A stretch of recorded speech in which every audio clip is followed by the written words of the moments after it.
বিক্রম সিং রাঠোর ভারতের সবচেয়ে শক্তিশালী পুরুষদের মধ্যে একজন। মুম্বাই থেকে লন্ডনগামী একটি ফ্লাইটের ফার্স্ট ক্লাসে বসেছিলেন।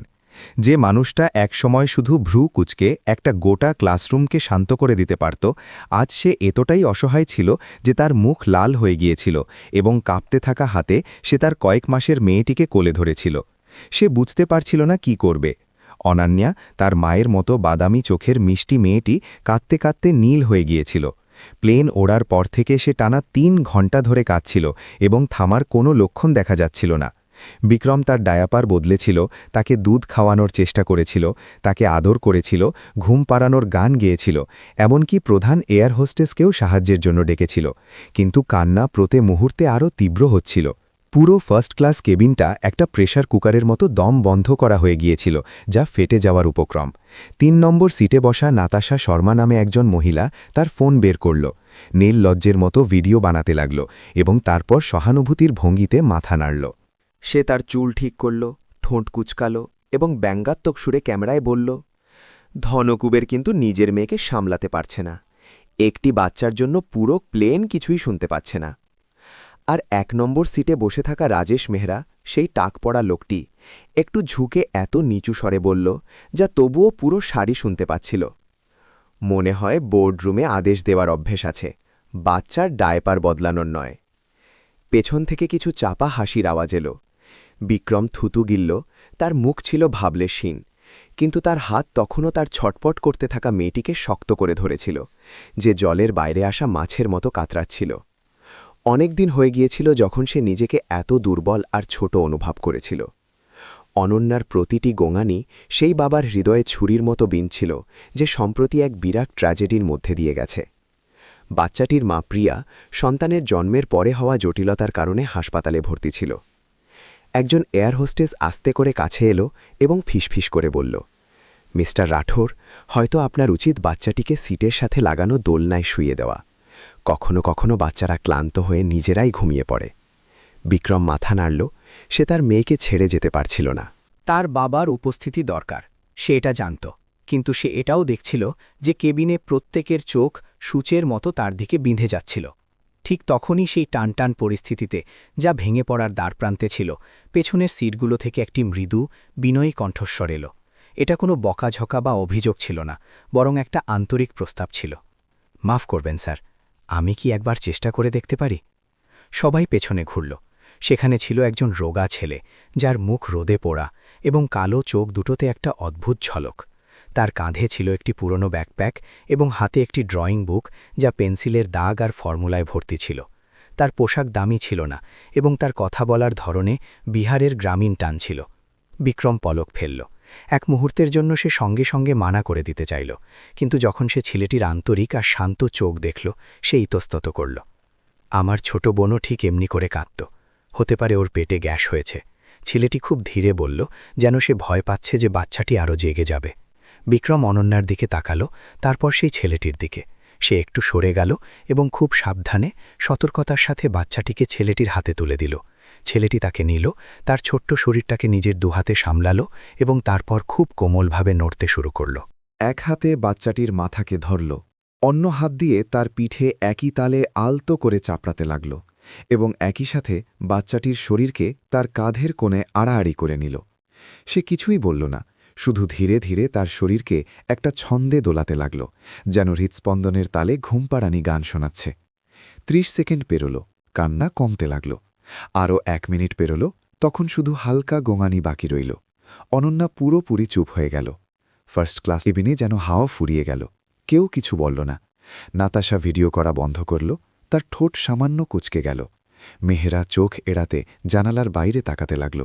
বিক্রম তার শ্বাস আটকে রাখল। প্রিয়া হাসপাতালে ভর্তি হওয়ার পর থেকে সে তার মেয়েকে এত শান্ত কখনো দেখেনি। সেই ছেলেটি তখনও বাচ্চাটিকে সেভাবেই ধরেছিল, কোনো তাড়াহুড়ো নেই। সে মাথা তুলল, শুধু বিক্রমের দিকে তাকাল এবং ধীরে বলল, হতে পারে বাচ্চাটির পেটে ব্যথা ছিল, এইভাবে শুয়ে থাকলে ওর আরাম লাগে।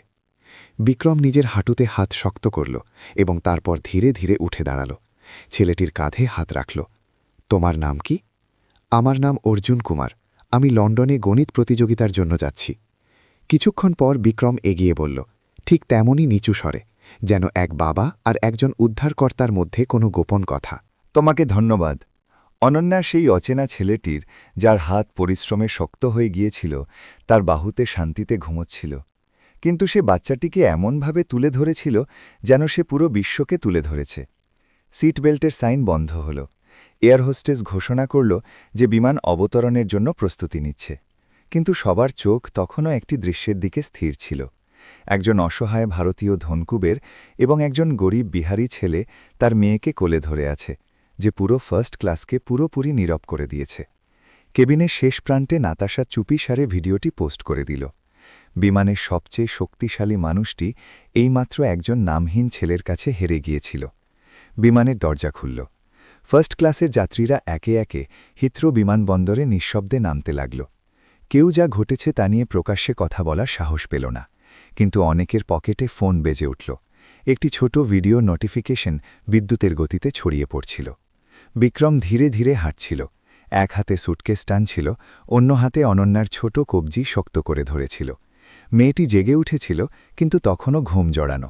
নিজের গাল বাবার কাঁধে সেঁটে রেখেছিল। তার কয়েক কদম পেছনে অর্জুন কুমার নামে ছেলেটি হাঁটছিল, এখনও তার পুরনো ফ্যাকাশে ধূসর ব্যাকপ্যাক ধরে। তার চোখ কোনো অস্থিরতা ছাড়াই সোজা দেখছিল। বেরোনোর গেটে বিক্রম হঠাৎ থেমে গেল। সে অর্জুনের দিকে গম্ভীর মুখে ঘুরল এবং বলল, এরপর কোথায় যাওয়ার ইচ্ছে আছে? অর্জুন তার পকেট থেকে এক ভাঁজ করা কাগজ বের করে দেখাল। তাতে আন্তর্জাতিক গণিত প্রতিযোগিতার সূচি ছিল। আয়োজনের স্থান লন্ডনের কেন্দ্রের রয়্যাল ইনস্টিটিউট অফ সায়েন্স, যা বিমানবন্দর থেকে ২০ কিলোমিটারেরও বেশি দূরে ছিল। প্রতিযোগিতা আগামীকাল সকাল থেকে ৩ দিন ধরে চলবে। তারপর আমি ভারতে ফিরে যাব। আমার মা অনুমতিপত্র তৈরি করে দিয়েছেন। অর্জুন দ্রুত বলল। তার চোখ এখনও সামনের লোকটির চোখে নিবদ্ধ ছিল, যেন সে অনুমান করার চেষ্টা করছিল যে সে কি ভাবছে। বিক্রম মাথা নাড়ল এবং তারপর ঠোঁট কুঁচকাল, যেন সে খুব কঠিন কিছু নিয়ে ভাবছে। যখন তারা সুরক্ষা যাচাই পেরিয়ে বাইরে এলো, তখনই সে বলল, যদি তুমি রাজি থাকো তাহলে আমি তোমাকে লন্ডনে কয়েকদিনের জন্য থাকার আমন্ত্রণ জানাতে চাই। আমার কিছু মিটিং আছে, আর অনন্যার দেখভালের জন্য প্রতিদিন কয়েক ঘন্টার জন্য তোমার চেয়ে বেশি ভরসা করার মতো কাউকে আমি খুঁজে পাচ্ছি না। অবশ্যই তুমি তোমার প্রতিযোগিতার অর্ধেক সাধারণ ফর্মে অংশ নেবে, তাতে কোনো প্রভাব পড়বে না। অর্জুনের চোখ বড় হয়ে গেল। তুমি ল্যাংহ্যাম হোটেলে আমার পাশের ঘরে থাকবে, তোমার নিজের ঘর হবে। একজন ড্রাইভার তোমাকে সময়মতো প্রতিযোগিতার জন্য নিয়ে যাবে। আমি তোমার প্রতিযোগিতায় কোনো হস্তক্ষেপ করব না, কোনো নিয়ম ভাঙব না। এটা শুধু একটা আন্তরিক ধন্যবাদ। ছেলেটি সঙ্গে সঙ্গে উত্তর দিল না। অর্জুন এক পা পেছনে সরে গেল, মাথা ঝুঁকিয়ে ভাবতে লাগল। তার একটি অংশ মানা করতে চাইছিল। একজন ধনকুবেরের সাথে থাকা এবং এইমাত্র ইন্টারনেট জুড়ে ভাইরাল হওয়া ঘটনায় জড়িয়ে পড়া প্রতিযোগিতার সুনামকে প্রভাবিত করতে পারত। কিন্তু অন্য অংশটি, ব্যবহারিক অংশটি, যা বিক্রমের চোখে সত্যতা দেখছিল, বুঝতে পারছিল যে এটি এমন একটি সুযোগ যা সহজে আসে না। আমি কি আজ রাত পর্যন্ত ভাবতে পারি? ঠিক আছে, কিন্তু তুমি হ্যাঁ বলো বা না, আমি আগামীকাল তোমাকে প্রতিযোগিতাস্থলে পৌঁছে দেওয়ার জন্য কাউকে পাঠাবো। এটা অনন্যাকে ঘুম পাড়াতে সাহায্য করার জন্য ধন্যবাদ হিসেবে। সে মাথা নাড়ল। ল্যাংহাম হোটেল লন্ডনের কেন্দ্রের কাছে অবস্থিত ছিল। এতটাই জমকালো যে অর্জুনের মনে হল যেন সে অন্য কোনো জগতে এসে পড়েছে। মখমলের কার্পেট থেকে ঝাড়বাতি পর্যন্ত এবং লবিতে কোথা থেকে আসা পিয়ানোর মৃদু সুর পর্যন্ত সবকিছু তাকে বিস্মিত করছিল। অর্জুন ও ভর্ৎসনাকারীর সাথে রুম নম্বর ৮১২তে গেল, যা বিক্রম এবং অনন্যার স্যুট থেকে এক দেওয়াল দূরে ছিল। সেই ঘরটি যদিও শুধুমাত্র একটি সাধারণ ঘর ছিল, তবুও সেই বাড়ির চেয়ে বড় ছিল যেখানে সে তার মা, দিদিমা এবং ছোট বোনের সাথে বিহারে থাকত। নিজের জিনিসপত্র রাখতে রাখতে সে তার ফোন খুলল এবং সঙ্গে সঙ্গে চমকে গেল। বন্ধু, শিক্ষক এবং এমনকি একজন বন্ধু যে একসময় তার সাথে গণিতের টিউশন পড়ত এবং এখন অস্ট্রেলিয়ায় থাকে, তাদের বার্তা ছিল। সবাই সেই ভিডিও নিয়ে কথা বলছিল যা এইমাত্র ভাইরাল হয়েছে। অর্জুন লিঙ্কটিতে ক্লিক করল। এই ছেলেটি কি সত্যিই ধনকুবেরকে সাহায্য করছে, নাকি এটা সব একটা পিআর স্টান্ট? নিচে শত শত মন্তব্য ছিল। কেউ প্রশংসা করছিল, কেউ সন্দেহ করছিল, কেউ ব্যঙ্গ করছিল এবং কেউ এটাও প্রশ্ন করছিল যে সে কি সত্যিই একজন গণিত প্রতিযোগী নাকি শুধু একজন গোপন অভিনেতা। সে চুপচাপ স্ক্রিন লক করে দিল। সেই রাতে অর্জুন সঙ্গে সঙ্গে ঘুমালো না। সে টেবিলে বসে পুরনো গণিতের প্রশ্নপত্র ছড়িয়ে দিল এবং সেই নোটগুলোর পাতা উল্টাতে লাগল যা সে মুখস্থ করেছিল। মাঝে মাঝে তার চোখ মায়ের নীল কলম দিয়ে কপির কোণে লেখা কিছু ছোট শব্দে থেমে যেত। সাহস হারাস না বাবা, তুমি যেখানেই থাকো মার তোমার উপর পুরো ভরসা আছে। মাঝরাতে ফোন বাজল, একটি অজানা নম্বর থেকে একটি বার্তা। আমরা আন্তর্জাতিক গণিত প্রতিযোগিতার আয়োজক। প্রতিযোগী অর্জুন কুমারের সম্পর্কে কিছু তথ্য অনলাইনে আলোচনায় আছে। দয়া করে আপনার বর্তমান বাসস্থানের ঠিকানা নিশ্চিত করুন এবং এই প্রতিশ্রুতি দিন যে আপনি কোনো ব্যক্তির কাছ থেকে কোনো বিশেষ সাহায্য পাচ্ছেন না। অর্জুনের বুক ধুক করে উঠল।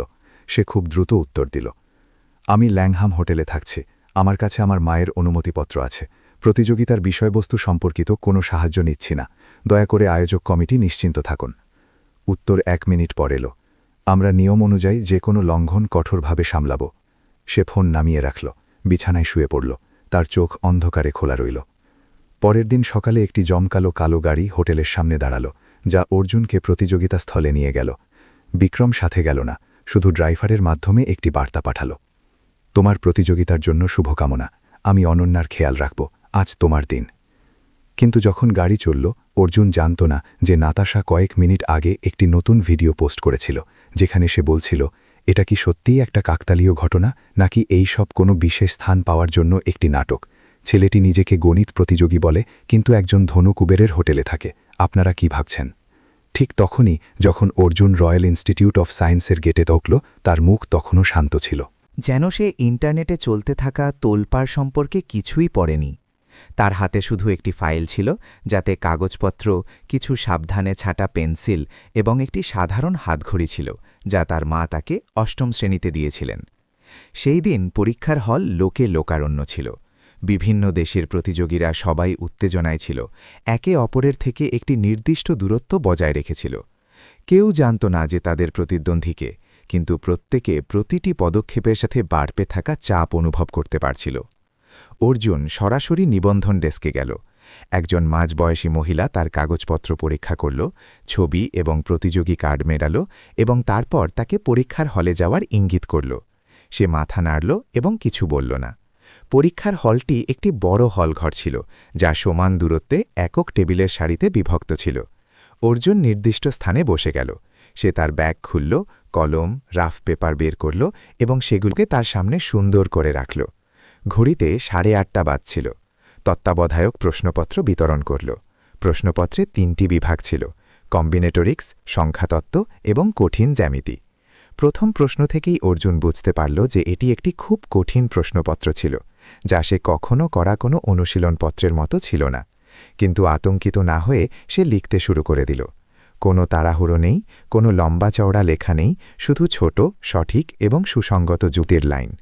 প্রতিবার যখন সে থামত, অর্জুন 3 সেকেন্ডের জন্য চোখ বন্ধ করে নিত। কল্পনা করত যে সে তার নিজের শহরের লাইব্রেরির করিডরে বসে আছে, যেখানে সে দুর্বল হলুদ আলো আর পাখার খটখট আওয়াজে পড়ত। কিছু শীতের রাত ছিল, যা হাড় পর্যন্ত ঠান্ডা করে দিত। মা পাশে বসে ছোট বোনের জন্য সোয়েটার বুনত, আর দিদিমা কাঠ জ্বালিয়ে চুলো ধরাত। এই ছবিগুলোই তাকে পুরোপুরি মনোযোগ দেওয়ার অভ্যাস করিয়েছিল। চারপাশে যতই আওয়াজ হোক না কেন, সে নিজেকে সংখ্যাগুলোর জগতে আলাদা করে রাখতে পারত। 1.5 ঘণ্টা পেরোল। অর্জুন কলম নামিয়ে রাখল। তার নিশ্চিত ছিল না যে তার সব উত্তর সঠিক ছিল, কিন্তু সে জানত যে সে তার সেরাটা দিয়েছে। সে কিছু অন্য প্রতিযোগীর সাথে পরীক্ষার হল থেকে বাইরে এলো। তাদের মধ্যে একজন জাপানি ছেলে ছিল, যার নাম কেনজি, এবং সে মোটা চশমা পরেছিল। সে একটি বিনয়ী মাথা নাড়িয়ে অর্জুনকে অভিবাদন জানাল এবং তারপর নিচু স্বরে বলল, কম্বিনেটরিক্সের দ্বিতীয় অংশ, তুমি উল্টো গণনা পদ্ধতি ব্যবহার করেছ, তাই না? অর্জুন হাসির সাথে উত্তর দিল, হ্যাঁ। কেনজি বুঝল যে সে ঠিক বলেছে। তারা আর কিছু বলল না। যখন সে হোটেলে ফিরল, অর্জুন তখনও বিশ্বাস করতে পারছিল না যে নাতাশার ভিডিও কয়েক ঘণ্টার মধ্যে 1 মিলিয়নেরও বেশিবার দেখা হয়ে গিয়েছিল, যার সাথে একটি বিবরণ ছিল যা সবকিছু আরও জটিল করে তুলেছিল। সে একটি নথির ছবি জুড়েছিল, যা কেউ পরীক্ষার হলের গেট থেকে তুলেছিল, যেখানে অর্জুনের নাম এবং ল্যাংহাম হোটেলের ঠিকানা স্পষ্টভাবে লেখা ছিল। সব ফোরামে প্রশ্ন তোলা হচ্ছিল যে একজন প্রতিযোগী লন্ডনের সবচেয়ে দামি হোটেলে কেন থাকছে। এই ছেলেটির পেছনে কি কেউ আছে? এটা কি প্রতিভা নাকি নাটক? বিক্রম এই জনমতের ঢেউয়ের তীব্রতা বুঝতে পারল না যতক্ষণ না তার ব্যক্তিগত সহকারী তাকে দ্রুত ছড়িয়ে পড়া প্রবন্ধগুলো সারাংশ পাঠাল। যখন সে বার্তাটি পেল, সে হোটেলের বাচ্চাদের খেলার জায়গায় অনন্যার সাথে খেলছিল। মিস্টার রাঠোর, ইন্টারনেটে পরিস্থিতি প্রতিকূল হচ্ছে। ভুল বোঝাবুঝি এড়াতে যত তাড়াতাড়ি সম্ভব উত্তর দেওয়ার পরামর্শ দেওয়া হচ্ছে। বিক্রম সঙ্গে সঙ্গে উত্তর দিল না। সে তার মেয়েকে একটি নরম চেয়ারে বসাল, তাকে একটি রাবারের খেলনা চিবোতে দেখে হাসল এবং তারপর একটি লম্বা শ্বাস নিল। সে জানত যে যদি সে কথা বলে তাহলে পরিস্থিতি শান্ত হতে পারে, কিন্তু একই সাথে এটা অর্জুনকে অবাঞ্ছিত মনোযোগের কেন্দ্রে পরিণত করবে। সে কাউকে ফোন করার জন্য নিজের ফোন উঠিয়েছিল। ঠিক তখনই একজন লোক কাছে এলো। লম্বা, সাদা কালো চুল। সে ছিল রাজেশ মেহরা। নমস্কার বিক্রম, এখনও বাবা হওয়ার খেলা খেলছ? বিক্রম উত্তর দিল না। মেহরা একটু হাসল, কিন্তু তার চোখে কোনো বন্ধুত্ব ছিল না। শুনেছি যে ছেলেটি বিহারি, গরিব, গণিত প্রতিযোগিতায় আছে এবং তোমার পাশের ঘরে থাকে। এর সাথে তোমার কি সম্পর্ক? কিছু না, কিছু না, শুধু যদি আমরা বিহারের নতুন উৎপাদন লাইনের চুক্তি চূড়ান্ত করি তাহলে আমাদের কিছু অদক্ষ শ্রমিককে কমাতে হতে পারে। শুনেছি সেই ছেলেটির গ্রাম সেখানেই। বিক্রম তার ভ্রু কোঁচকাল। বাচ্চাদের সাথে খেলা খেলো না রাজেশ। না, আমি শুধু বলছি যে এই পৃথিবীতে অনেক আকর্ষণীয় কাকতালীয় ঘটনা ঘটে। হতে পারে সে প্রতিযোগিতা জিতে যাবে, বিখ্যাত হয়ে যাবে এবং তারপর কোনো তহবিল থেকে বৃত্তির জন্য আবেদন করবে, কে জানে। বিক্রম উঠল, অনন্যাকে নিজের কোলে নিল এবং সরাসরি মেহরার চোখে তাকাল। যদি তুমি একটি বাচ্চার প্রতিযোগিতা ব্যবহার করে দর কষাকষি করার ইচ্ছা রাখো তাহলে তোমার দাম নির্ধারণ করার আগে নিজের বিবেককে জিজ্ঞাসা করা উচিত। মেহরা হাসল, মাথা নাড়ল এবং আর কিছু না বলে চলে গেল। সেই সন্ধ্যায় অর্জুন ট্রাফিক মডেলের ওপর তার টিমের উপস্থাপনার প্রস্তুতির জন্য রয়্যাল ইনস্টিটিউটে ফিরে এল। যখন সে লবিতে ঢুকল সে পেছন থেকে একটি আওয়াজ শুনল। এই অর্জুন, এটি মারিয়া ছিল। সে দৌড়ে এলো। তার হাতে একটি রঙিন প্রিন্ট করা ড্রয়িং ছিল। আমরা এইমাত্র আমাদের টিমের ফলাফল পেয়েছি। আমাদের মডেল, প্রবাহের গণনা সব থেকে বেশি পয়েন্ট পেয়েছে। প্রথম দিনে প্রথম স্থান। অর্জুনের মুখে সামান্য হাসি ফুটে উঠল। আমারও একটা ভালো অনুভূতি ছিল। সে জানত যে এই জয় শুধুমাত্র অঙ্কের জয় ছিল না, বরং বাস্তব জগতের অভিজ্ঞতার জয় ছিল। মারিয়া তার হাত ধরল। আমার মনে হয় তোমার বাস্তবতার দৃষ্টিকোণই আমাদের জিতিয়েছে। আর কেঞ্জির ডাটা বিশ্লেষণ এবং তোমার সংকলনও গুরুত্বপূর্ণ ছিল, অর্জুন বিনয়ের সাথে বলল। কিন্তু যখন সে ঘরে ফিরে এলো সে জানত যে আসল যুদ্ধ এখনও শেষ হয়নি। ল্যাংহাম হোটেলের রুমে ফিরে আসার পরেও তার চোখে সেই চাপা উদ্বেগ ছিল যা তার মুখকে গভীর করে তুলেছিল। ল্যাংহামের রাজকীয়তা তার চারপাশের অশান্তির সাথে মানিয়ে নিতে পারছিল না। রুমে ঢুকেই সে দ্রুত তার ফোনের দিকে তাকাল। তার মনের ভেতর নানা চিন্তা চলছিল। সেই রাতে যখন অর্জুন তার টিম রাউন্ডের নোটগুলো দেখছিল তখন দরজায় মৃদু টোকা পড়ল। সে খুলল। দরজায় বিক্রম দাঁড়িয়েছিল, তার মুখে ক্লান্তি আর চোখে উদ্বেগ। আমি তোমাকে বিরক্ত করার জন্য দুঃখিত, কিন্তু আমার মনে হয় তোমার এখনই শোনা দরকার, সে বলল। বিক্রম অর্জুনকে পাশের ঘরের দিকে যাওয়ার ইঙ্গিত করল। অনন্যা দোলনায় শান্তিতে ঘুমোচ্ছিল। বিক্রম ফিসফিস করে বলল, রাজেশ মেহরা আজ এসেছিল। সে বিহারের সেই কারখানার কথা বলছিল যেখানে নতুন উৎপাদন লাইন তৈরি হচ্ছে। সে শ্রমিক ছাঁটাই নিয়ে হুমকি দিচ্ছিল, তোমার গ্রামের নাম ধরে। অর্জুন চুপ হয়ে গেল। তার চোখ সংকীর্ণ হয়ে এলো। সে বুঝতে পারছিল যে ব্যাপারটা কেবল একটি প্রতিযোগিতায় থাকা বা না থাকার মধ্যে সীমাবদ্ধ নেই। এটা তার মায়ের চাকরি এবং তার পরিবারের ভবিষ্যতের প্রশ্ন। আমি এ বিষয়ে কিছু জানতাম না। আমি শুধু প্রতিযোগিতা আর অনন্যার প্রতি আমার প্রতিশ্রুতি পালন করছিলাম, অর্জুন শান্তভাবে বলল। বিক্রম মাথা নাড়ল। আমি জানি, কিন্তু ইন্টারনেট জুড়ে এইসব আলোচনা মেহেরাকে সুযোগ করে দিয়েছে। সে তোমাকে ব্যবহার করে আমাকে কোণঠাসা করতে চাইছে। বিক্রম একটু থামল। আমার একজন আইনজীবী আছে। সে আজ রাতে তোমার প্রতিযোগিতার পরিস্থিতি এবং মেহেরার সাথে আমার ব্যক্তিগত ঝামেলার মধ্যে পার্থক্য স্পষ্ট করে একটি বিবৃতি জারি করবে। আমি চাই যে সবাই জানুক তোমার মেধার সাথে এর কোনো সম্পর্ক নেই। অর্জুন তার দিকে তাকাল। কিন্তু যদি তিনি আমার মাকে বরখাস্ত করেন?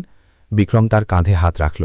আমি তোমাকে এই সমস্যার মধ্যে টেনে আনতে চাইনি, কিন্তু এখন যেহেতু তুমি এসে গেছ আমি তোমাকে প্রতিশ্রুতি দিচ্ছি, আমি তোমার পরিবারকে রক্ষা করব।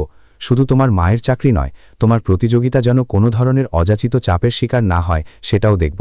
সে অর্জুনকে সরাসরি চোখে দেখল। তবে এর জন্য তোমার সাহায্য দরকার। কি করতে হবে? আমি চাই তুমি কালকের চূড়ান্ত ব্যক্তিগত রাউন্ডে তোমার সেরাটা দাও। মেহেরার চোখে চোখ রেখে দেখাও যে তুমি একজন গরিব ছেলে নাও, বরং একজন প্রতিযোগী যাকে কেনা যায় না।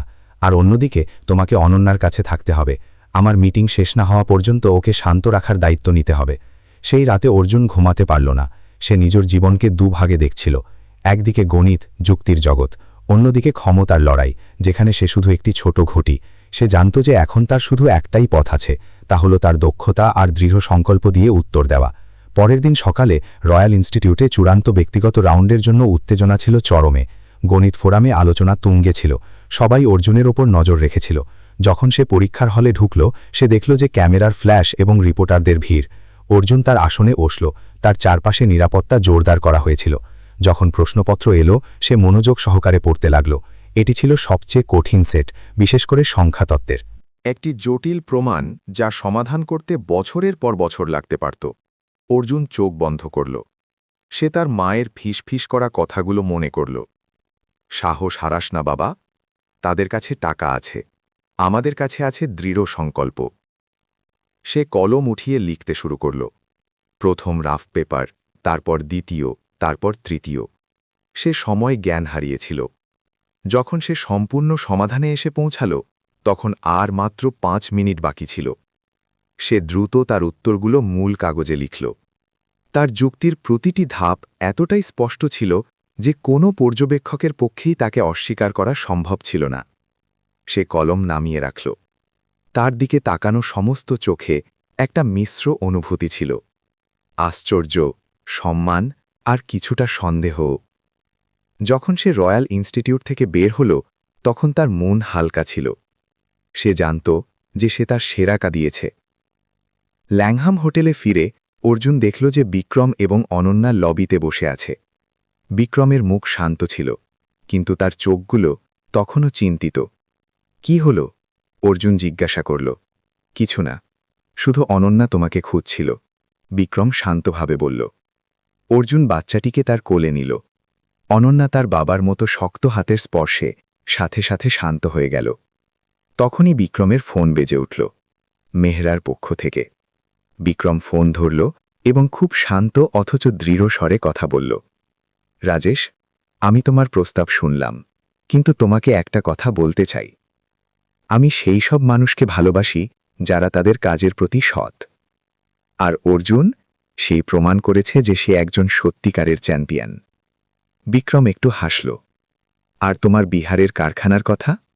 আমি এইমাত্র সিদ্ধান্ত নিয়েছি যে আমি সেই কারখানায় বিনিয়োগ করব, কিন্তু একটি শর্তে। কোনো শ্রমিকের ছাঁটাই করা হবে না, কারণ আমি জানতে পেরেছি যে কঠোর পরিশ্রমী শ্রমিকরাই সবচেয়ে মূল্যবান। সে অর্জুনের দিকে তাকাল।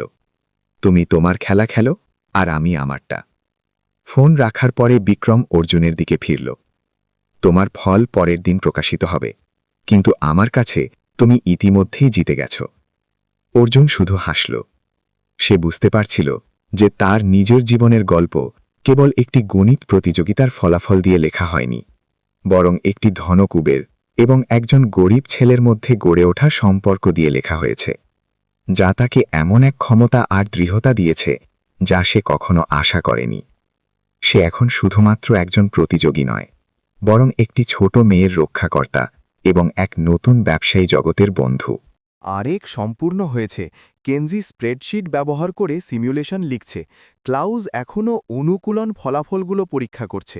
আমরা চূড়ান্ত উপস্থাপনা সংকলন করার জন্য তোমার অপেক্ষা করছি। অর্জুন মাথা নাড়ল। তারা লবির একটি ছোট কোণে বসল, ড্রয়িংটি টেবিলের ওপর ছড়িয়ে দিল এবং সমস্যা সমাধানের সম্পূর্ণ প্রক্রিয়াটি আবার পর্যালোচনা করল। ক্লাউজ তখনও চুপ ছিল, কিন্তু গতকালের মতো এতটা চিন্তিত ছিল না। মনে হচ্ছিল যে সন্দেহের পরে সে অর্জুনকে অন্য চোখে দেখতে শুরু করেছে। তোমার ধারণা বেশ কার্যকর, ক্লাউজ ধীরে ধীরে বলল যখন অর্জুন উপসংহারটি সম্পাদনা করছিল। অর্জুন উত্তর দিল না, সে শুধু হাসল এবং চূড়ান্ত ব্যাখ্যা লেখা চালিয়ে গেল।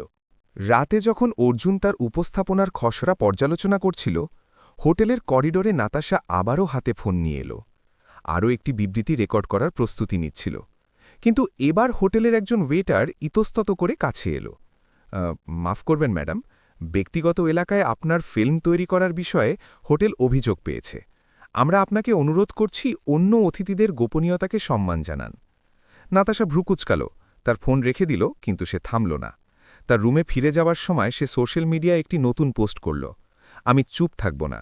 অর্জুন কুমারকে অতিরিক্ত সুরক্ষা দেওয়া হচ্ছে। কেউ কি সাহস করবে এই ছেলেটির পটভূমি পরীক্ষা করতে? আর কয়েক মিনিটের মধ্যেই নিচের মন্তব্যগুলো বিস্ফোরিত হতে শুরু করল। এই সব কিছু শুধু একটা কাকতালীয় ঘটনা হতে পারে না, তার পেছনে কেউ থাকা উচিত। হতে পারে সে কোনো বিখ্যাত ব্যক্তির আত্মীয়। রুম নম্বর 812তে অর্জুন তখনও উপস্থাপনাটি পড়ছিল।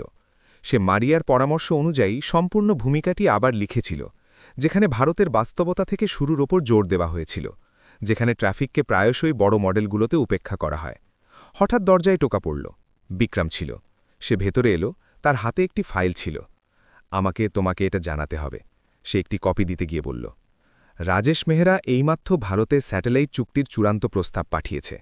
তারা প্রায় 100 জন শ্রমিককে কমাবে। তালিকায় একটি নাম আছে, লতা দেবী, তোমার মা, তাই না? অর্জুন চমকে গেল। কাগজের উপর রাখা তার হাত সামান্য কাঁপল। আমি কি বলবো বুঝতে পারছি না। তোমার কিছু বলার দরকার নেই, শুধু এটা জানো যে এটা তোমার দোষ নয়। কিন্তু এখন আমাকে সিদ্ধান্ত নিতে হবে স্বাক্ষর করব কিনা, আর এই সিদ্ধান্তের জন্য আমাকে বড় আর্থিক পরিণতি ভোগ করতে হতে পারে। কিন্তু আমি একটি শিশুকে পরিণতি ভোগ করতে দেব না। অর্জুন তার দিকে তাকালো। তার চোখে আবেগ আর ভয়ের মিশ্রণ ছিল। কথাগুলো একটি প্রতিক্রিয়ার মতো বেরিয়ে এলো। আপনি কি করতে যাচ্ছেন? বিক্রম সঙ্গে সঙ্গে উত্তর দিল না। সে শুধু অর্জুনের কাঁধে হাত রাখল। আমি বিবেচনা করছি, এবং হয়তো আমি স্বাক্ষর করব না। বিক্রম স্যাটেলাইট চুক্তি থেকে সরে আসার কথা বিবেচনা করছে, এই খবরটি অর্জুনের সাথে কথোপকথনের কয়েক ঘণ্টার মধ্যেই কর্পোরেশনের নেতৃত্বের মধ্যে ছড়িয়ে পড়ল। কিছু সিনিয়র উপদেষ্টা ঘাবড়ে গেল, অন্যরা চুপ রইল। কিন্তু রাজেশ মেহরা তার অসন্তোষ লুকাতে পারল না। সে সঙ্গে সঙ্গে চাপ বাড়ানোর জন্য পরের দিন সকালে একটি জরুরি কল নির্ধারণ করল। একই সাথে অর্জুনকে আবারও সন্দেহের মধ্যে ফেলার জন্য অভ্যন্তরীণ নথি ফাঁস করে দিল। পরের দিন সকালে যখন অর্জুন চূড়ান্ত উপস্থাপনার জন্য হোটেল থেকে বের হওয়ার প্রস্তুতি নিচ্ছিল, একজন অপরিচিত ব্যক্তি স্যুট পরা অবস্থায় করিডোরে তার সামনে এলো। সে নিজেকে প্রতিযোগিতার সমন্বয়কারী হিসাবে পরিচয় দিল এবং অর্জুনকে শেষবারের মতো কিছু যাচাই করার জন্য একটি ব্যক্তিগত রুমে যাওয়ার জন্য বলল। অর্জুন অবাক হল না। যা কিছু ঘটেছিল তারপরে সে প্রায় অনুমান করে নিয়েছিল যে আরও একটি অপ্রত্যাশিত চ্যালেঞ্জ আসবে। ছোট মিটিং রুমে তীব্র আলো ছিল না, শুধু একটি গোল কাঠের টেবিল এবং 3 জন লোক অপেক্ষা করছিল। একজন বয়স্ক মহিলা, যার সাদা চুলগুলো সুন্দর করে খোপা করা ছিল, একজন মোটা চশমা পরা লোক এবং একজন যুবক যে নোট নিচ্ছিল। মহিলা, যিনি প্রযুক্তিগত কমিটির প্রধান ছিলেন, তিনি প্রথমে কথা বললেন। প্রতিযোগিতার সময় আপনার সহযোগিতার জন্য আমরা আপনাকে ধন্যবাদ জানাই। তবে আপনাকে নিয়ে বাইরের তথ্যের কভারেজ দ্রুত বাড়তে থাকায় আমরা একটি সরাসরি যাচাইকরণ বৈঠক আয়োজন করতে বাধ্য হয়েছি। অর্জুন মাথা নাড়ল। আমি প্রস্তুত। সেই লোকটি তার দিকে গণিতের প্রশ্নগুলোর একটি সেট বাড়িয়ে দিল। এটি একটি সম্পূর্ণ নতুন প্রকাশিত পরিপূরক প্রশ্ন, যার সাথে অফিসিয়াল পরীক্ষার কোনো সম্পর্ক নেই। আপনি আমাদের তত্ত্বাবধানে সরাসরি এখানে এটি সমাধান করতে পারেন। এটি বাধ্যতামূলক নয়, তবে যদি আপনি এটি করেন তাহলে সমস্ত সন্দেহ দূর হয়ে যাবে। না ভেবেই অর্জুন প্রশ্নপত্র খুলল। এটি একটি জটিল কম্বিনেট্রিক্স সমস্যা ছিল, যা কঠোর শর্তসহ অস্পষ্ট বিন্যাস সম্পর্কিত ছিল। সে চুপচাপ কলম ওঠাল এবং এক এক করে ধাপ লিখতে লাগল। সমাধান দীর্ঘ ছিল না, তবে স্পষ্ট ছিল। 10 মিনিটেরও কম সময় সে সম্পূর্ণ করে দিল। তার হাতের লেখা বরাবরের মতোই পরিষ্কার ছিল। চশমা পরা লোকটি সাবধানে সমাধানটি দেখল এবং তারপর বাকি দলের দিকে ঘুরে মাথা নাড়ল। সঠিক। বৃদ্ধ মহিলা ধীরে ধীরে হাসলেন। আপনি আপনার উপস্থাপনার প্রস্তুতির জন্য যেতে পারেন। ধন্যবাদ। অর্জুন মাথা ঝুঁকিয়ে ঘর থেকে বেরিয়ে গেল। করিডোরে পৌঁছাতেই তার পকেটে ফোন বেজে উঠল, এবার একটি অজানা নম্বর থেকে। তোমার মা লতা দেবী, তাই না? একজন লোকের গভীর, স্পষ্ট কিন্তু রূঢ় কণ্ঠস্বর। আমরা শুধু জানাতে চাইছিলাম যে কখনো কখনো ভালো জিনিস বিনামূল্যে পাওয়া যায় না, এবং যদি তুমি এখনও চাও যে তোমার পরিবার সুরক্ষিত থাকুক, তাহলে হয়তো তোমার সেই জায়গায় দাঁড়ানোর পরিবর্তে চুপ থাকা বেছে নেওয়া উচিত, যেটা তোমার জন্য নয়। তাকে প্রতিক্রিয়া দেখানোর সুযোগ না দিয়েই কলটি সঙ্গে সঙ্গে শেষ হয়ে গেল। অর্জুন কিছুক্ষণ সেখানেই দাঁড়িয়ে রইল। তার হাত ফোনটি শক্ত করে ধরেছিল। সেই বাক্যে কোনো স্পষ্ট হুমকি ছিল না, কিন্তু এটি তার হৃদয়ে একটি অদ্ভুত বাতাসের ঝাপটার মতো বিঁধতে যথেষ্ট ছিল। সে তার মাকে ফোন করল না, বিক্রমকেও বলল না। সে শুরু তার পকেট থেকে একটি ভাঁজ করা কাগজ বের করল। সেই হাতে লেখা চিঠিটি, যা তার মা তাকে বিমানবন্দরে বিদায় জানানোর সময় লিখেছিলেন। তোমার ভয় পাওয়ার দরকার নেই। তাদের ক্ষমতা থাকতে পারে, টাকা থাকতে পারে, কিন্তু তোমার কাছে এমন কিছু আছে যা তাদের নেই, সততা। যখন অর্জুন রয়্যাল ইনস্টিটিউটের মূল হলঘরে ঢুকল, আলো হালকা ছিল। জাঁকজমকপূর্ণ আসনগুলো ভর্তি হয়ে গিয়েছিল। উপরে বড় পর্দায় বিষয়টি প্রদর্শিত হচ্ছিল। বাস্তব পরিবেশের সাথে মানিয়ে নেওয়া ট্রাফিক সমাধান তৈরি করা। অর্জুনের টিমকে দ্বিতীয় উপস্থাপনা দিতে হয়েছিল। কেনজি যখন স্লাইডগুলো ঠিক করছিল, মারিয়া কাছে এলো এবং অর্জুনের কানে ফিসফিস করে বলল, তুমি ভালো করেছ, যাই হোক না কেন, আজ তোমার দিন। সে ধীরে ধীরে মাথা নাড়ল। মঞ্চে দাঁড়ানোর মুহূর্তে অর্জুন কাঁপছিল না। তার কণ্ঠস্বর উঁচু ছিল না, না জোরালো, কিন্তু প্রতিটি বাক্য ছিল দৃঢ়। সে এমন একটি বাক্য দিয়ে শুরু করল যা পুরো হলঘরকে নীরব করে দিল। আমি একটি জনবহুল শহরে জন্মগ্রহণ করেছিলাম, যেখানে মানুষ বিশৃঙ্খল ট্রাফিকের মধ্যে বেঁচে থাকার জন্য ধাক্কাধাক্কি করতে অভ্যস্ত। সেই জায়গাটাই আমাকে গণিতের প্রথম পাঠ শিখিয়েছিল। নিয়মগুলো শুধু কাগজে থাকে না, সেগুলো দৈনন্দিন জীবনেও বিদ্যমান। সে ছোট শহরগুলোর জন্য একটি বুদ্ধিমান সমন্বয় মডেল নিয়ে কথা বলল, যেখানে বাস্তব ডেটা ব্যবহার করা হয়েছিল। যানবাহনের ধরন, দিনের সময় অনুযায়ী রুটগুলোর অঞ্চল বিভাজন এবং বিশেষ করে ভারী বৃষ্টি বা বিদ্যুৎ বিভ্রাটের মতো অপ্রত্যাশিত পরিস্থিতিতে নিজেকে মানিয়ে নেওয়ার ক্ষমতা ছিল। একে একে চার্ট, একে একে সিমুলেশন তার পেছনে ভেসে উঠল। মারিয়া প্রভাব বিশ্লেষণ করতে সাহায্য করল। কেনজি অ্যালগোরিদম উপস্থাপন করল। ক্লাউস, যদিও সে শুধুমাত্র একটি ছোট অংশ বলল, তবুও সুসংহতভাবে সহযোগিতা করল। যখন উপস্থাপনা শেষ হল, হাততালি অনেকক্ষণ ধরে বাজতে থাকল।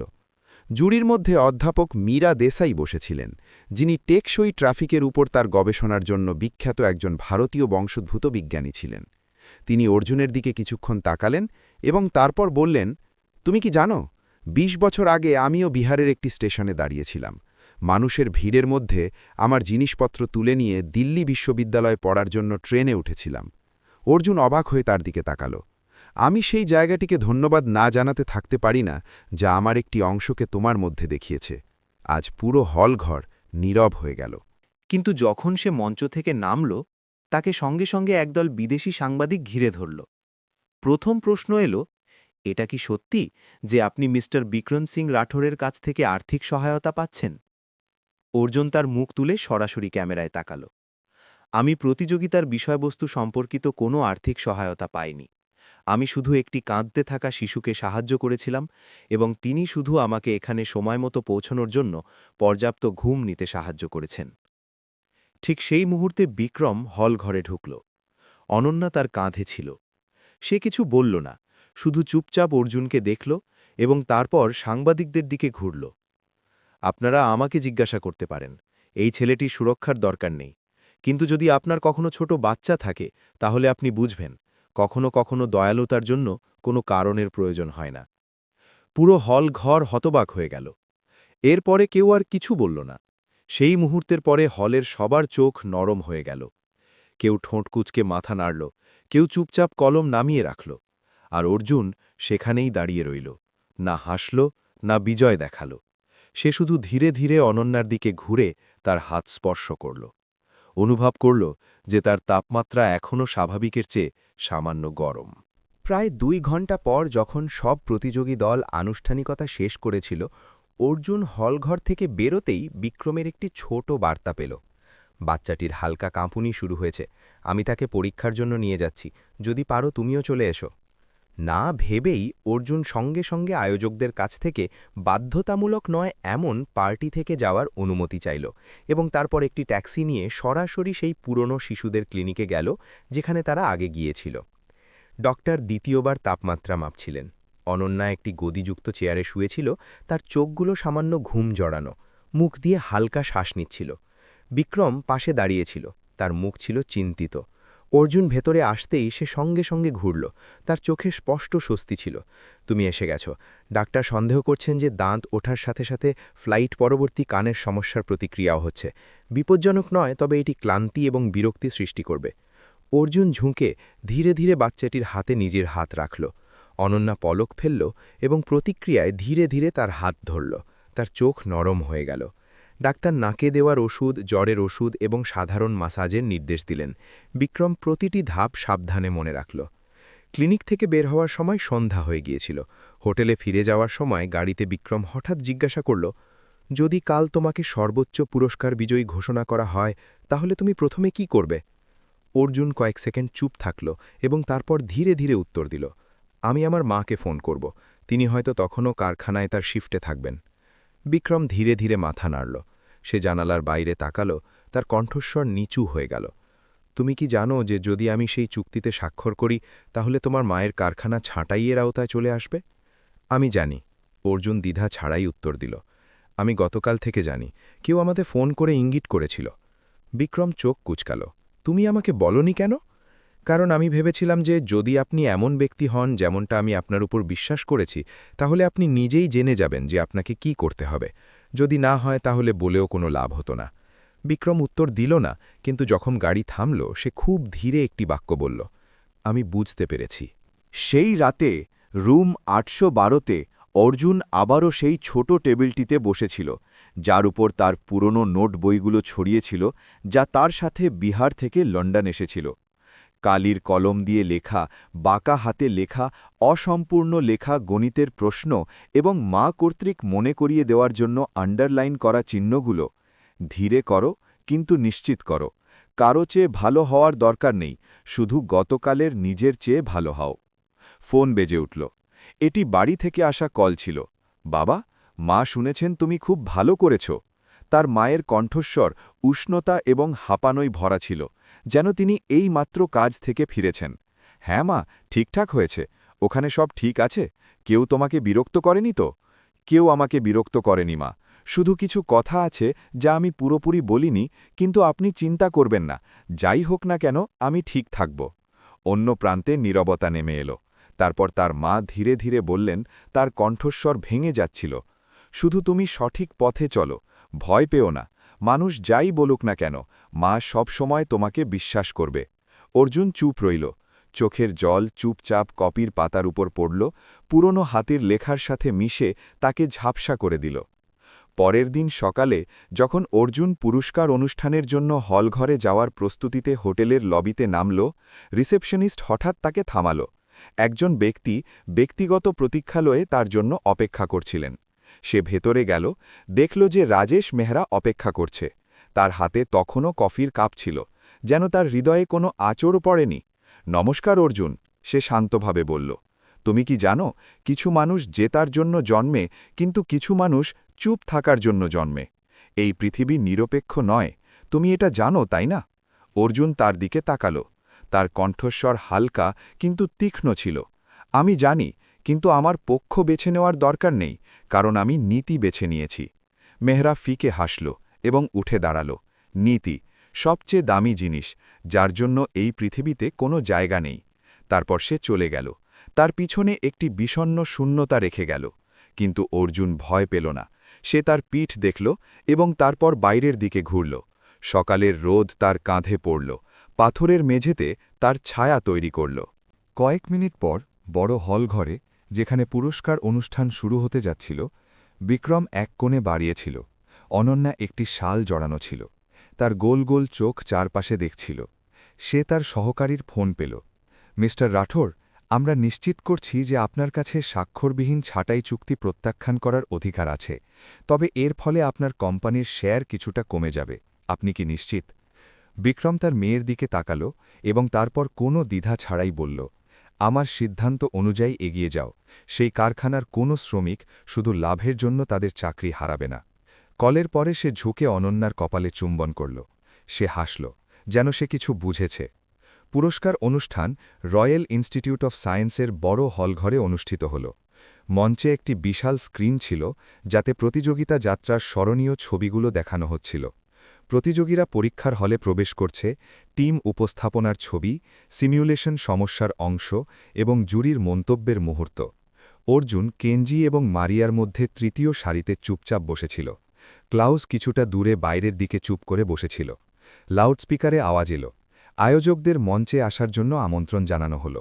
সমন্বয়কারীদের মধ্যে একজন মাইক্রোফোন নিয়ে ঘোষণা করলেন, অফিসিয়াল ফলাফল ঘোষণার আগে আমরা সেই প্রতিযোগী দলকে সম্মানিত করার জন্য সময় নিতে চাই, যার ব্যবহারিক প্রয়োগের উপস্থাপনা সবচেয়ে অসামান্য ছিল এবং যা জুরি দ্বারা এর কার্যকারিতা এবং সৃজনশীলতার জন্য খুব প্রশংসিত হয়েছে।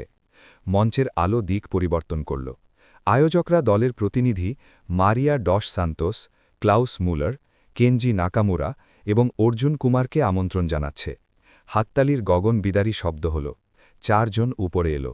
অর্জুনের মুখ শান্ত ছিল, কিন্তু সে ধীরে ধীরে তার মুষ্টি বাঁধল। যখন তারা মঞ্চের কেন্দ্রে পৌঁছাল, আয়োজকরা প্রত্যেককে প্রশংসাপত্র দিল।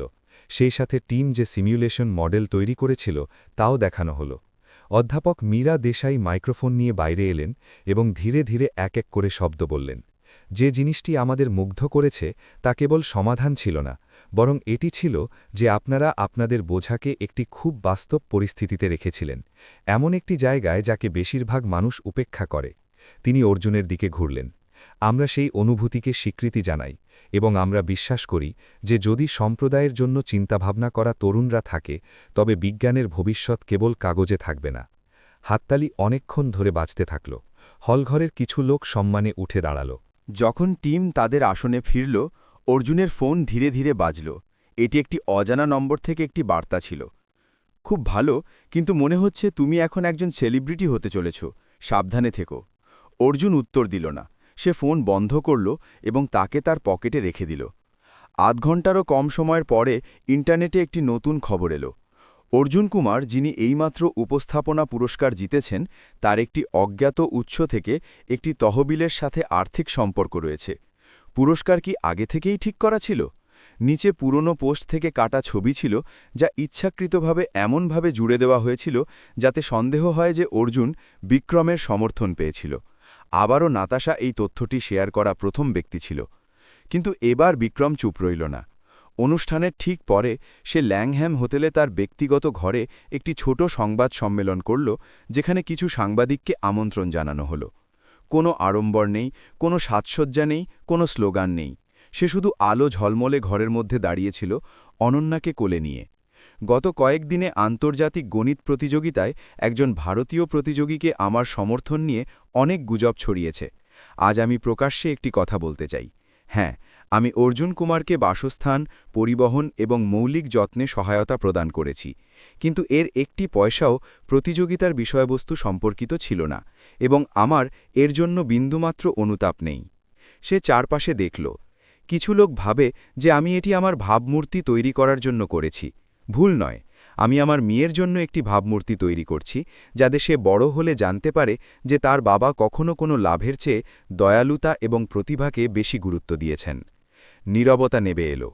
বিক্রম অনন্যাকে তার কোলে বসালো এবং এগিয়ে বলল, একই সাথে আমি একটি ব্যক্তিগত সিদ্ধান্তের ঘোষণা করতে চাই। আজ আমি আনুষ্ঠানিকভাবে একটি অলাভজনক তহবিল, সম্প্রদায়ের জন্য উদ্ভাবন তহবিল প্রতিষ্ঠা করছি, যা দক্ষিণ পূর্ব এশিয়ার অঞ্চলগুলো থেকে শুরু করে, যার মধ্যে ভারতও রয়েছে, কঠিন পরিস্থিতিতে থাকা প্রতিভাবান ছাত্রদের সমর্থন করার উপর মনোযোগ দেবে। এবং প্রথম ব্যক্তি যাকে আমি সম্মানজনক উপদেষ্টা হিসেবে আমন্ত্রণ জানাচ্ছি, সে হল অর্জুন কুমার। কয়েক সেকেন্ডের নীরবতার পরে হাততালি শুরু হলো। একজন সাংবাদিক জিজ্ঞাসা করলেন যে তিনি কি ভাবেন যখন তার বিরুদ্ধে মিস্টার রাজেশ মেহরার মোকাবিলা করার জন্য ছেলেটিকে ব্যবহার করার অভিযোগ ওঠে। বিক্রম ফিকে হাসল। আমার মিস্টার মেহরার মোকাবিলা করার জন্য কাউকে ব্যবহার করার দরকার নেই, তিনি নিজেই তা করছেন, এবং যদি তার একটুও সম্মান বাকি থাকে তবে তার আমার সাথে মোকাবিলা করা উচিত, নাকি এমন একজন ছাত্রের সাথে যে এখনও প্রাপ্তবয়স্ক হয়নি। অন্য একজন সাংবাদিক জিজ্ঞাসা করলেন, মিস্টার রাঠোর, আপনি কি মনে করেন যে এই পদক্ষেপ আপনার শেয়ারের ওপর প্রভাব ফেলবে? সে না ভেবে উত্তর দিল, আমি টাকা আবার কামিয়ে নেব, কিন্তু একটি শিশুর চরিত্রে লাগা আঘাত সহজে ঠিক হয় না। আমি তাকে বাঁচানোর বিকল্প বেছে নিচ্ছি, যে বাঁচানোর যোগ্য। একই সময়ে বিহারের একটি উপকণ্ঠে একটি ছোট ঘরে অর্জুনের মা একটি আধসিদ্ধ খিচুড়ির পাত্রের কাছে বসেছিলেন, এক হাতে বাটি নিয়ে এবং অন্য হাতে একটি পুরনো ফোনের স্ক্রিন দেখছিলেন। তিনি সংবাদ সম্মেলনের সম্পূর্ণ বিষয়বস্তু বুঝতে পারেননি, কিন্তু যখন তিনি বড় মঞ্চে দাঁড়িয়ে থাকা তার ছেলের ছবি দেখলেন, তার চোখ উজ্জ্বল এবং কণ্ঠস্বর আত্মবিশ্বাসে ভরা। তখন তার চোখে জল এলো। তার পাশে বসে থাকা তার প্রতিবেশী, যিনি দেখছিলেন, ধীরে ধীরে বললেন, আপনার ছেলে সত্যিই খুব স্মার্ট। এই পুরো টুডাসপান ডাবলান গ্রামে কেউ ভাবেনি যে একদিন তার নাম টিভিতে আসবে। লতাদেবী হাসলেন, ধীরে ধীরে নিজের বুকে হাত রাখলেন। আমার ছেলে স্মার্ট কিনা আমি জানি না, কিন্তু আমি জানি যে সে সবসময় সততার সাথে বাঁচে, এবং এটাই যথেষ্ট। সেই রাতে অর্জুন হোটেলের ছোট বারান্দায় বসেছিল। নিচে রাস্তায় ছুটে চলা গাড়ি দেখছিল। হালকা বাতাস তার কলারের মধ্য দিয়ে যাচ্ছিল। শহরের ভেজা গন্ধ তখনও তার জন্য নতুন ছিল। বিক্রম 2 গ্লাস গরম দুধ নিয়ে এলো। আমি তোমাকে তহবিলের জন্য উপদেষ্টার পদ গ্রহণ করতে বাধ্য করছি না, এটি শুধুমাত্র একটি আমন্ত্রণ।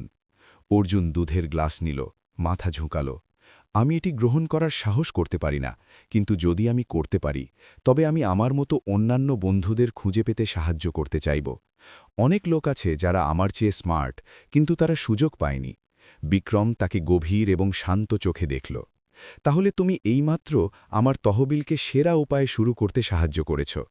দুজন কিছুক্ষণ চুপ রইল। তারপর হঠাৎ অর্জুনের ফোনে আরও একটি বার্তা এলো। সকল প্রতিযোগীকে হলঘরে উপস্থিত থাকার জন্য আমন্ত্রণ জানানো হচ্ছে। অফিসিয়াল পুরস্কারের ফলাফল আগামীকাল সকাল 10টায় ঘোষণা করা হবে। পরের দিন সকালে হলঘরে প্রায় কোনো জায়গা খালি ছিল না। যদিও এটি বাধ্যতামূলক ছিল না, তবে বেশিরভাগ প্রতিযোগী, জুরি, অংশগ্রহণকারী প্রতিনিধি দলের প্রতিনিধি এবং অনেক স্পন্সর উপস্থিত ছিলেন। ঘরের পরিবেশ কিছুটা ভিন্ন ছিল, শান্ত কিন্তু উত্তেজনাপূর্ণ। গুজব, বিতর্কিত প্রবন্ধ এবং বিক্রম সিং রাঠোরের দৃঢ় নীরবতা, এই সব কিছু এই বছরের ঘোষণা অনুষ্ঠানকে আগের চেয়ে বেশি মনোযোগ আকর্ষণ করিয়েছিল। অর্জুন অধ্যাপক মীরা দেসাইয়ের পেছনে দ্বিতীয় সারিতে চুপচাপ বসেছিল। সে সেই একই সাদা শার্ট পরেছিল যা সে তার গ্রাম থেকে এনেছিল, যার কাফ সামান্য ঘষা লেগে গিয়েছিল।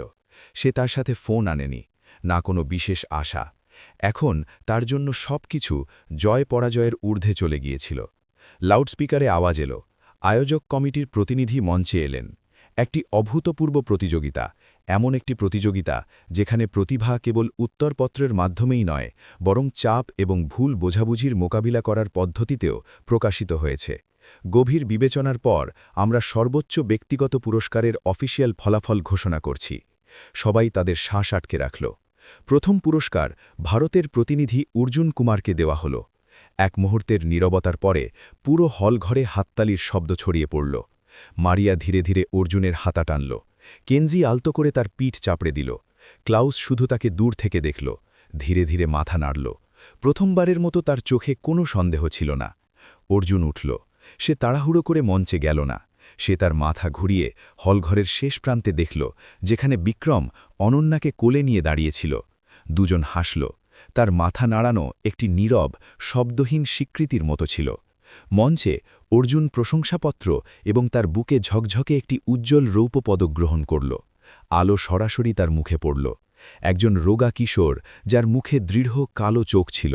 কিন্তু একটি দীর্ঘ ভাষণ দেওয়ার পরিবর্তে অর্জুন শুধু একটি বাক্য বলল, আমি সেই সমস্ত মানুষকে ধন্যবাদ জানাতে চাই যারা এই অস্থির দিনগুলিতে সত্যের পথ ত্যাগ করেননি।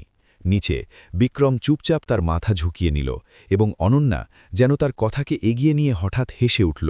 তার কণ্ঠস্বর নীরবতার মাঝে একটি ভাঙা সঙ্গীত নোটের মতো হলঘরে অনুরণিত হল। অনুষ্ঠানের পরে অর্জুনকে একটি স্বনামধন্য বিশ্ববিদ্যালয় থেকে সম্পূর্ণ বৃত্তির নিশ্চিতকরণে স্বাক্ষর করার জন্য আমন্ত্রণ জানানো হল। এছাড়াও অনেক আন্তর্জাতিক শিক্ষা প্রতিষ্ঠান ভবিষ্যতে গবেষণা এবং বিনিময়ের সুযোগও প্রস্তাব করেছিল। সবাই ভেবেছিল যে সে সঙ্গে সঙ্গে গ্রহণ করবে, কিন্তু প্রত্যাশার বিপরীতে অর্জুন তার উত্তর স্থগিত করার অনুরোধ করল। দুপুরে সে তার রুমে ফিরল, জানালার কাছে একা বসল। তার হাতে প্রবেশের প্রস্তাবপত্র ছিল এবং পাশে ফোনে মায়ের মিসড কল দেখা যাচ্ছিল। সে আবার ফোন করল। মা প্রায় সঙ্গে সঙ্গে ফোন ধরলেন। মা, আমি শুনছি। তুমি পুরস্কার জিতেছ, তাই না? তার কণ্ঠস্বর কাঁপছিল, যেন তিনি তার কানকে বিশ্বাস করতে পারছিলেন না। হ্যাঁ, প্রথম পুরস্কার, সব ঠিক হয়ে গেছে মা। একটি দীর্ঘ নীরবতা।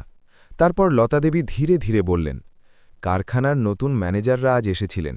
তারা বলল যে কোম্পানি এইমাত্র একটি নতুন চুক্তি করেছে, কাউকে বের করে দেওয়া হবে না। আমার শিফট একই থাকবে। লোকেরা বলল যে এটি মিস্টার রাঠোর নামের একজনের কারণে হয়েছে। অর্জুন তার ঠোঁট কামড়ে ধরল। সে কিছু বলল না, কিন্তু তার হৃদয়ে একটি খুব অদ্ভুত অনুভূতি জেগে উঠল। না গর্ব, না স্বস্তি, বরং কৃতজ্ঞতা। এমন এক কৃতজ্ঞতা যা কথায় মাপা যায় না।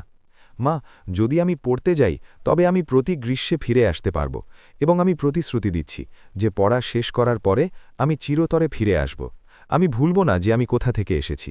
আমার তোমার প্রতিশ্রুতির দরকার নেই, আমার শুধু তোমার ভালো স্বাস্থ্য চাই। কেউ যেন তোমাকে আঘাত না করে, এটাই আমার জন্য আনন্দের কথা। অর্জুন ধীরে ধীরে হাসল। চোখের জল বালিশের উপর পড়ল। সেই রাতে বিক্রম অর্জুনকে পাশের ঘরে ডাকল। সে একটি ফাইল দিল।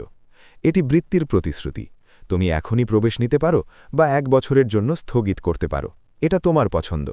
কিন্তু আরও একটি বিষয় আছে যা আমি স্পষ্ট করতে চাই। হ্যাঁ, আমার তহবিলে সম্মানসূচক উপদেষ্টার পদটি কেবল একটি আনুষ্ঠানিকতা। যদি তুমি চাও, আমি চাই তুমি সত্যিই আমার সাথে সহ-প্রতিষ্ঠাতা হও। তুমি আমার চেয়ে তোমার সম্প্রদায়কে ভালো বোঝো। আমি মূলধন এবং সিস্টেম আনতে পারি। তোমার কাছে সহানুভূতি আছে এবং তুমি ভালো করে জানো কার সাহায্যের প্রয়োজন।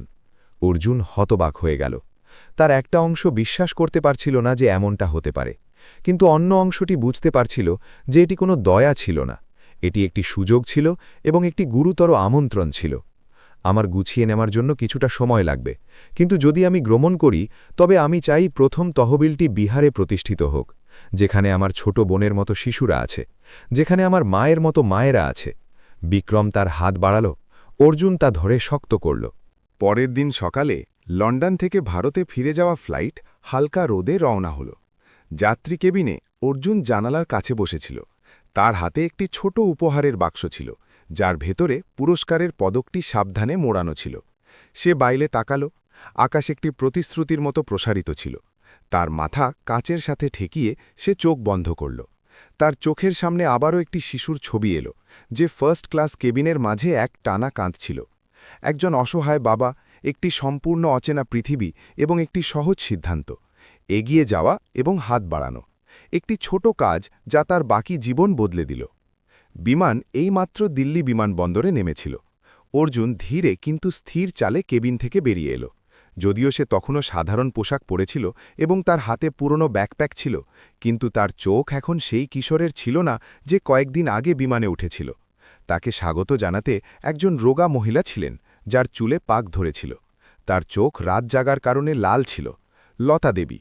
কোনো শব্দ ছাড়াই মা এবং ছেলে ভিড় করা করিডরের মাঝে একে অপরকে অনেকক্ষণ ধরে জড়িয়ে ধরলেন। চোখের জল বইছিল এবং কেউ লজ্জিত হচ্ছিল না। বাড়ি চলো বাবা, দিদিমার ছোট বোন সকাল থেকে খিচুড়ি বানিয়ে তোমার অপেক্ষা করছে। সে মাথা নাড়ল এবং তারপর পিছনে ফিরে তাকাল, যেখানে বিদায় জানানোর মতো কেউ ছিল না, কিন্তু সে জানত যে কিছু লোক এখনও তাকে পৃথিবীর অর্ধেক অংশ থেকে দেখছিল। কয়েকদিন পরে অর্জুন আনুষ্ঠানিকভাবে 1 বছরের জন্য প্রবেশ স্থগিত করার জন্য আবেদন করল। একই সাথে একটি স্পষ্ট প্রতিশ্রুতি দিল যে সে একটি সম্প্রদায়ের প্রকল্প সম্পন্ন করার জন্য অস্থায়ী ছুটির পরে ফিরে আসবে। সঙ্গে সঙ্গে বিক্রম সিং রাঠোর সমর্থন তহবিল থেকে একটি সম্মতিপত্র পাঠালেন। একই সাথে একটি নমনীয় বিন্যাসে অর্জুনের সাথে যুক্ত হওয়ার জন্য পেশাদার উপদেষ্টা দলের ব্যবস্থা করলেন। একটি ভাড়া বাড়ির ছোট ঘর থেকে অর্জুন তার প্রথম পরিকল্পনার খসড়া তৈরি করা শুরু করল। বিহারের দরিদ্র ছাত্রদের জন্য একটি বিনামূল্যে শিক্ষাদান কেন্দ্র স্থাপন করা। কোনো গোলমাল নেই, কোনো ঘোষণা নেই, শুধু নদীর ধারে পুরনো জমি জরিপ করা থেকে শুরু করে অবসরপ্রাপ্ত শিক্ষকদের সাথে দেখা করে তাদের পড়ানোর জন্য আমন্ত্রণ জানানো পর্যন্ত কঠিন পদক্ষেপ। এদিকে বিদেশে সম্প্রদায়ের জন্য উদ্ভাবন তহবিল সুনির্দিষ্ট স্বচ্ছ লক্ষ্য নিয়ে আনুষ্ঠানিকভাবে নিবন্ধিত হল। অর্জুনের উপস্থাপনা দেওয়ার, অনন্যাকে সাহায্য করার এবং মিডিয়ার সামনে শান্তভাবে প্রতিক্রিয়া জানানোর ভিডিও ক্লিপগুলো আবারও দয়ালুতার জীবন্ত উদাহরণ হিসেবে ছড়িয়ে পড়ল, যা সাজানোর প্রয়োজন ছিল না। নাতাশা শর্মা, যিনি পুরো যাত্রা জুড়ে বিতর্ক সৃষ্টি করেছিলেন, তিনি অপ্রত্যাশিতভাবে একটি ব্যক্তিগত ভিডিও পোস্ট করলেন, যেখানে তিনি একটি আলো ঝলমলে ঘরে বসেছিলেন, কোনো মেকআপ ছাড়া, কোনো নাটক ছাড়াই। আমি ভুল করেছিলাম যখন আমি সন্দেহের ব্যবহার করে এমন একটি কাজকে অস্বীকার করেছিলাম যা শুধু এই কারণে ঘটেছিল যে এটি একজন সাধারণ মানুষের কাছ থেকে এসেছিল। এই ছেলেটির আমার ক্ষমার দরকার নেই, কিন্তু হয়তো আমাকে নিজেকে মানুষের হৃদয়ে দেখার পদ্ধতি আবার শিখতে হবে। ভিডিওটি সেই ফ্লাইটের টিকিটের ছবি দিয়ে শেষ হয়েছিল যা তিনি সেই যাত্রা থেকে রেখেছিলেন, যার ওপর লাল কালি দিয়ে লেখা একটি হাতে লেখা নোট ছিল, ছোট কাজ বড় মূল্য। রাজেশ মেহরার ব্যাপারটা অন্যরকম ছিল। বিক্রম কর্তৃক সব সহযোগিতা বন্ধ করার ঘোষণার পরে তিনি কিছু চুক্তিতে তার প্রতিনিধিত্ব হারালেন। যদিও তার তদন্ত হয়নি, তবে তার সুনাম মারাত্মকভাবে কমে গেল এবং সেই মিডিয়া যা একসময় তাকে সমর্থন করত এখন তার বিরুদ্ধে গেল যখন প্রমাণ সামনে এলো যে তিনি দুর্বলদের উপর চাপ সৃষ্টির আচরণ করেছিলেন। বছরের শেষের দিকে বিহারে শিক্ষাদান কেন্দ্র আনুষ্ঠানিকভাবে চালু হল। উদ্বোধনী অনুষ্ঠানটি সাদাসিধা কিন্তু আবেগপূর্ণ ছিল। কোনো বড় ব্যানার নেই, কোনো লাউডস্পিকার নেই, শুধু গ্রামবাসীদের স্বেচ্ছায় দান করা কাঠের টেবিল, সাদা চক দিয়ে লেখা একটি ব্ল্যাকবোর্ড এবং পুরনো কাঠের আলমারিতে যত্ন করে রাখা কপিগুলো। অর্জুন স্কুলের মাঠের মাঝে দাঁড়িয়েছিল, তার মা, দিদিমা এবং ছোট বোনের পাশে। সে কোনো দীর্ঘ ভাষণ দিল না, শুধু সবাইকে মাথা ঝুঁকিয়ে অভিবাদন জানাল এবং তারপর চুপচাপ তার ছোট বোনকে প্রথম শ্রেণীতে নিয়ে গেল, যেখানে সে আরও 10 জন শিশুকে পড়াচ্ছিল। সবাই তার মতোই দরিদ্র ছিল। সেই বিকেলে যখন ক্লাস শেষ হল, সে একটি লম্বা শ্বাস নিতে বাইরে এলো। তার হাতে তখনও চকের ধুলো ছিল। সে আকাশের দিকে তাকালো এবং ধীরে ধীরে হাসল, না পুরস্কার জেতার জন্য, না সাফল্যের জন্য, বরং এই কারণে যে সে জানত যে এখন তার প্রতিটি দিন অর্থবহ। বিছানার নিচে রাখা বাক্সের ভেতরে রৌপ্য পদকটি কখনও সুরক্ষিত রাখা ছিল, দেখানোর জন্য নয়, বরং তাকে মনে করিয়ে দেওয়ার জন্য। এই পৃথিবীর সব দরজা খুলতে পারে কখনো কখনো শুধু একটি আলিঙ্গন দিয়ে, ঠিক তেমনি যেমন ফার্স্ট ক্লাস কেবিনের মাঝে কাঁদতে থাকা একটি শিশুর জন্য।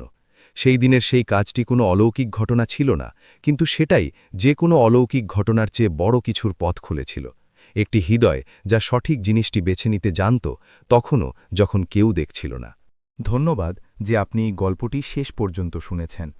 এমন একটি সমাজে যা খ্যাতি এবং অর্জনের পিছনে দ্রুত ছুটছে, অর্জনের গল্প একটি শান্ত কিন্তু গভীর মনে করিয়ে দেয় যে কিছু মহান জিনিস ছোট, আপাতদৃষ্টিতে গুরুত্বহীন কাজ থেকে শুরু হয়।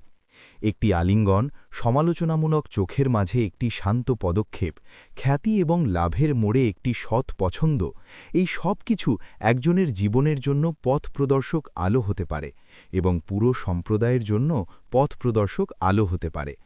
সমাজ একটি ঘন জঙ্গলের মতো, যেখানে আলো সব জায়গায় সমানভাবে পৌঁছায় না, কিন্তু যদি কেউ সাহসের সাথে আগুন নিয়ে হাঁটে, তবে অন্ধকারও পথ ছেড়ে দিতে শিখবে। আশা করি আপনি যে সহানুভূতি অনুভব করছেন, জীবনের আলো চ্যানেলকে সমর্থন করা চালিয়ে যাবেন, যেখানে আমরা কেবল গল্পই শোনাই না, বরং প্রতিটি মানুষের হৃদয়ে ঘুমিয়ে থাকা উষ্ণতার স্ফুলিঙ্গকেও জাগিয়ে তুলি। সাবস্ক্রাইব করুন, কারণ কে জানে পরের গল্পটি হয়তো আরও একটি স্ফুলিঙ্গ হবে, যা আপনিই জ্বালাবেন। নমস্কার বন্ধুরা, আপনারা সবাই কোথা থেকে এই ভিডিওটি দেখছেন আমাদের কমেন্টে অবশ্যই জানান। আজকের এই গল্পটি আপনার কেমন লাগলো? আপনার মতামত আমাদের সাথে অবশ্যই শেয়ার করুন। আমার এটাই কামনা যে আপনারা সবাই যেখানেই থাকুন, সবসময় সুস্থ, খুশি এবং সুরক্ষিত থাকুন। যদি আপনার কাছেও এমন কোনো আকর্ষণীয় গল্প থাকে, তাহলে তা আমাদের সবার সাথে শেয়ার করুন। আপনার গল্পগুলো পেয়ে আমাদের খুব ভালো লাগবে।